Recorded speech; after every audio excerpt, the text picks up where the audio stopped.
I was 18 years old when I got married.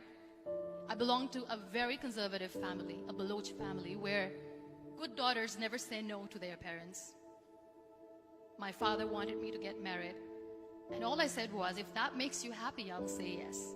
And of course, it was never a happy marriage.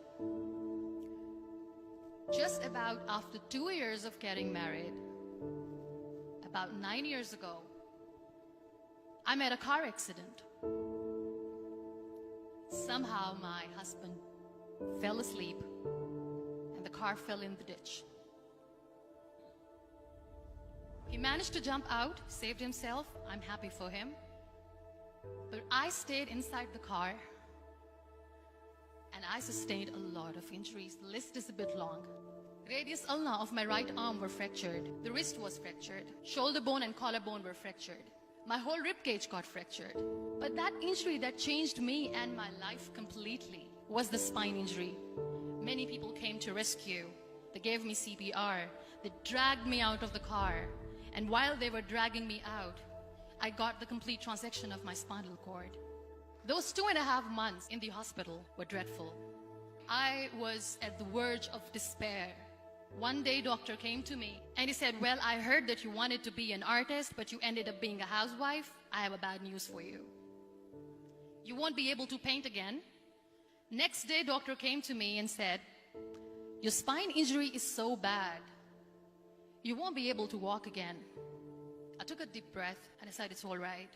Next day, doctor came to me and said, because of your spine injury and the fixation that you have in your back, you won't be able to give birth to a child again. That day, I was devastated. I started to question my existence. Why am I even alive? So what kept me going was, one day I asked my brothers, I know I have a deformed hand, but I'm tired of looking at these white walls in the hospital and wearing these white scrubs.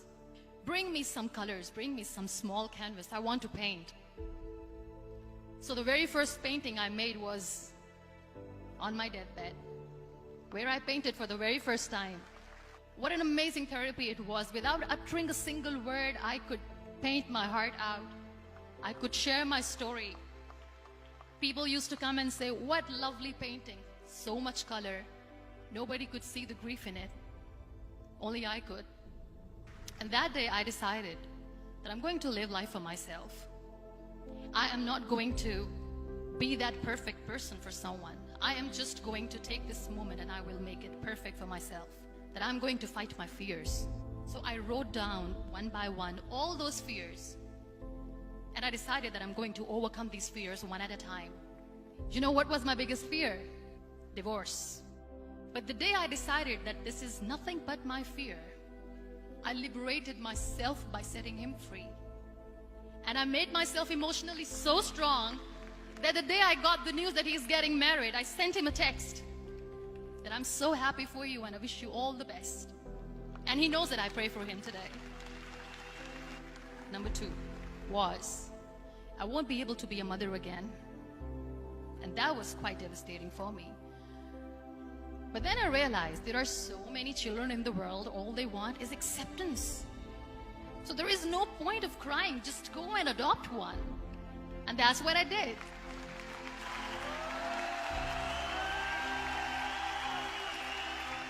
I gave my name in different organizations, different orphanages, and I waited patiently.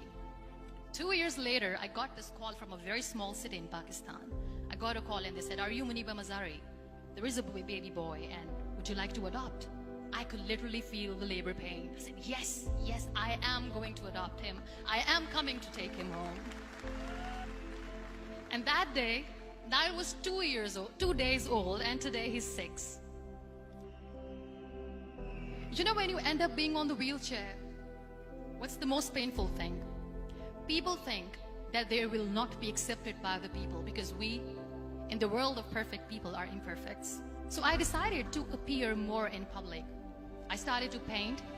I have done a lot of modeling campaigns. I decided that I'm going to join the national TV of Pakistan as an anchor person.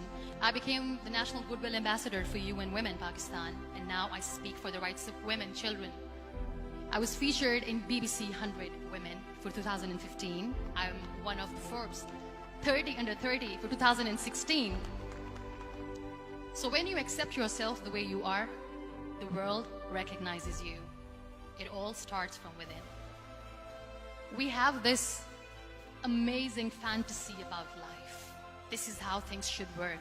This is my plan. It should go as per my plan. If that doesn't happen, we give up. I never wanted to be on the wheelchair. Never thought of being on the wheelchair. This life is a test and a trial, and tests are never supposed to be easy. So when you're expecting ease from life, and life gives you lemons, then you make the lemonade, and then do not blame life for that. It is okay to be scared. It is okay to cry. Everything is okay, but giving up should not be an option. They always say that failure is not an option. Failure should be an option, because when you fail, you get up, and then you fail, and then you get up, and that keeps you going. Embrace each and every breath that you are taking. Celebrate your life. Live it. Don't die before your death. Real happiness lies in gratitude. So be grateful, be alive, and live every moment.